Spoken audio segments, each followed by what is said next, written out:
안녕하세요. 글로벌입니다. 오늘은 우리나라에서 사용하는 죽음을 표현하는 말들에 대해서 알아보려고 합니다. 우리나라에서 죽음을 표현하는 말들은 엄청 많습니다. 그냥 잠깐 찾아봐도 100개가 훌쩍 넘어가더라고요. 그 중에서 우리가 자주 접하는 40개만 추려서 소개하려 합니다. 일단 우리가 뉴스 기사들을 접할 때 흔히 볼 수 있는 말들이 있는데요. 모두 다 잘 아시는 사망, 죽을 사, 망할 망. 말 그대로 죽었다는 뜻입니다. 기사에서 가장 많이 접하는 단어이고 일반적으로도 가장 널리 사용되는 말이죠. 다음은 별세, 이별할 때 별, 세상할 때 새, 세상과 이별한다는 뜻이죠. 이것도 많이 볼 수 있는 단어이고 보통 윗사람이 죽었을 때 사용하는 말입니다. 다음은 서거, 갈서, 갈거, 한자상으로 둘 다 간다는 뜻입니다. 보통 대통령 혹은 고위공무원 사망 시에 기사 제목으로 볼 수 있는 단어죠. 다음은 작고, 고인이 되었다 라는 말인데 역시 기사에서 많이 볼 수 있는 단어입니다. 다음은 타계, 한자상으로만 보면 그냥 다른 세계라는 뜻인데 죽음을 표현할 때는 다른 세계로 떠나다 라는 의미로 역시 많이 쓰이는 단어고요. 그리고 영면, 그대로 한자 뜻풀이를 해보자면 영원히 잠들다 정도로 해석이 되고요. 역시 기사 제목으로 간간히 볼 수 있는 표현입니다. 그리고 우리가 기사 제목으로 심심찮게 볼 수 있지만 특별한 경우에만 사용하는 단어들이 있는데요. 바로 종교와 관련된 표현들입니다. 대표적으로 입적, 선종, 소천 등이 있는데요. 불교에서 사용하는 입적은 한자를 그대로 풀어보면 고요함에 들어간다 이고 승려의 죽음에 사용되는 단어입니다. 스님들이요. 선종은 카톨릭에서 사용하는 말인데 선생복종의 주말이라고 합니다. 착하게 살다가 복되게 마친다 라는 뜻이랍니다. 카톨릭 사제뿐만 아니라 일반 신자들에게도 사용할 수 있다고 하네요. 그리고 소천, 한자를 보면 하늘이 불렀다 정도로 풀이될 수 있고 주로 개신교에서 사용하는 표현입니다. 그리고 희생적인 죽음을 표현하는 경우가 또 따로 있습니다. 순국, 순직, 순교 등이 있는데요. 여기서 한자 순자는 따라 죽을 순자입니다. 순국은 나라를 위해 목숨을 바치는 경우이고 순직은 보통 경찰, 소방 등의 공무원들이 일을 하다 사망하는 경우, 순교는 종교를 위한 활동을 하다 생을 마감한 경우 사용하는 말이죠. 이외에도 우리가 일상적으로 많이 접하는 표현들이 또 있습니다. 운명이라는 말도 많이 쓰죠. 영화나 드라마 보면 운명하셨습니다. 이런 대사 많이 나오죠. 운이라는 한자 뜻이 죽을 운입니다. 운명이라는 단어에서 사용할 때 외에는 잘 사용 안 하는 한자인 것 같아요. 그리고 절명이라는 말이 있습니다.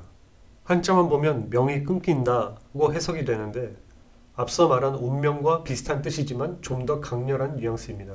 보통 갑작스런 죽음을 맞이할 때 주로 쓰는 표현이고 우리는 보통 절체절명의 위기, 이 말 할 때 자주 사용하죠.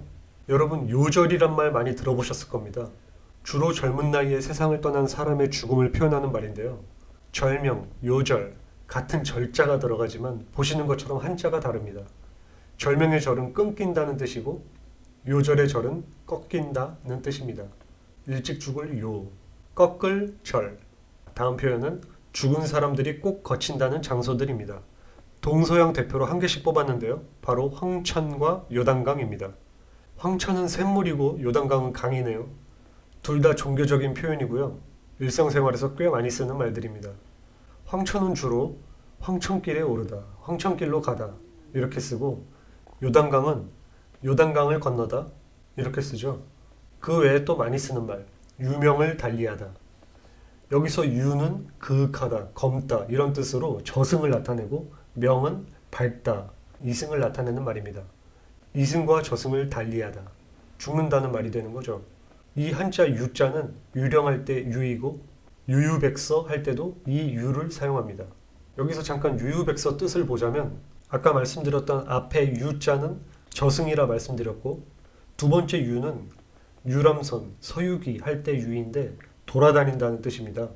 백서는 영국에서 온 단어인데 화이트 페이퍼라고 간단히 말해서 보고서라고 보시면 됩니다.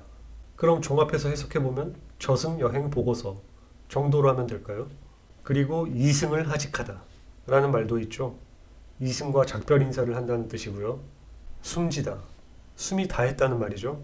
돌아가셨다, 죽었다와 함께 우리가 가장 많이 쓰는 말이죠. 어디로 돌아가신 걸까요? 귀천이란 말 들어보셨죠? 이 역시 죽음을 이르는 말인데 하늘로 돌아갔다는 말입니다. 우리가 흔히 돌아가셨다 하면 아마도 그 목적지는 하늘일 것입니다. 그리고 그 외에 우리가 쓰는 표현들 간단히 봐볼까요?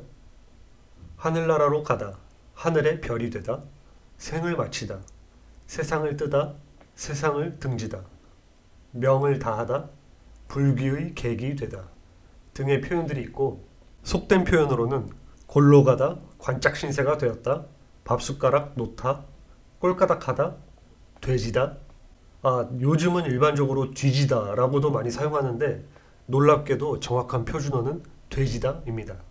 그리고 저승사자랑 하이파이브 하다 등이 있습니다. 사람이 아닌 생명의 죽음을 뜻하는 표현들도 있습니다. 뉴스 기사들을 보면 가끔 고사라는 단어를 보실 수 있는데 보통 나무나 풀들이 말라 죽었을 때 이 단어를 사용합니다. 그리고 무지개 다리를 건너다 라는 표현도 사용되는데 보통 기르던 애완동물이 죽었을 때 사용한다고 합니다. 마지막으로 폐사. 사전적 의미를 보면 주로 짐승이나 어패류가 갑자기 병들어 죽거나 환경오염, 독극물로 인해 죽는 것을 의미한다. 축산, 수산업, 환경 용어라 할 수도 있다. 라고 나오네요. 여기에 언급한 표현들은 우리가 실생활에서 자주 혹은 간혹이라도 접할 수 있는 말들이고 이외에도 우리나라에서 사용하는 죽음에 대한 표현들은 엄청 많습니다. 멀게 느껴지지만 항상 우리 주변에 도사리고 있는 단어, 죽음의 다양한 표현에 대해서 알아봤습니다. 지금까지 글로벌이었습니다.